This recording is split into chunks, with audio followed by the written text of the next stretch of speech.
moving on to the next part. So sometimes in order to be heard in a meeting, you need to interrupt gracefully.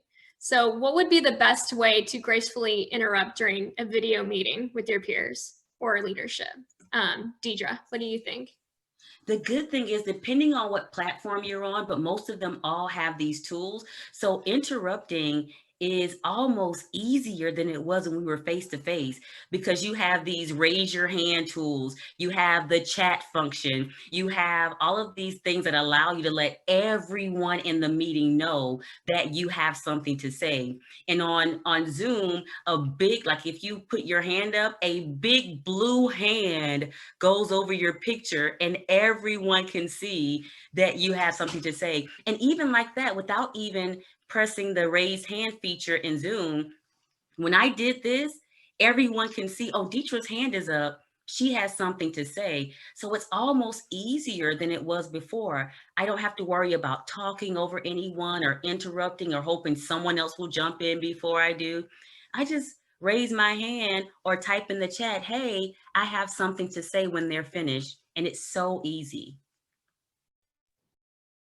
I want to echo that, but add to it, especially for people that are leading meetings, and when it's your meeting, when you're sort of the moderator, making sure that you pay attention to that is really important. Because I know there's always someone in the room who's the loudest voice. Any meeting, virtual room, real, physical room, there's always someone who's the loudest and will talk and will interrupt and will make their voice heard. If you're one of the people who is less likely to do that, you're polite and you wait your turn and you're having something important to say and you want to interject, it's important that when you're moderating a meeting, when you're running the meeting, that you're paying attention to that, whether it be me raising my hand right here or across any of the various tools.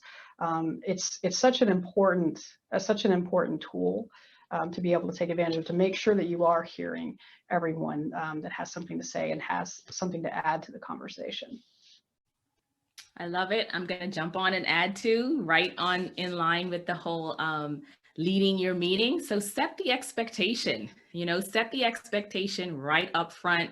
Hi, everyone. This is what we're going to talk about. We're going to spend 2 minutes per person to go around and get your feedback. You can give them instructions on using the chat, on using the tools, on practicing using the tools. And just like Amy said, there's always someone who's a loud person who has, well, I wouldn't say loud person, who's really excited to share what they have to say.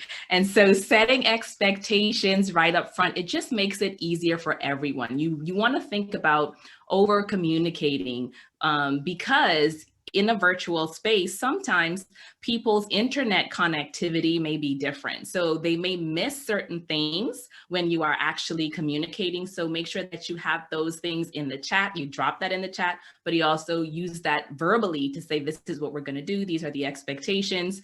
You can set your agenda ahead of time, making sure that people who need time to process and who are not active brainstormers in the meeting, they have something to say and they want to contribute, but they're just not in the style of communication where right on the call, they're going to come up with something to say. So you want to really make sure that you think about everybody in the room, giving them time to speak.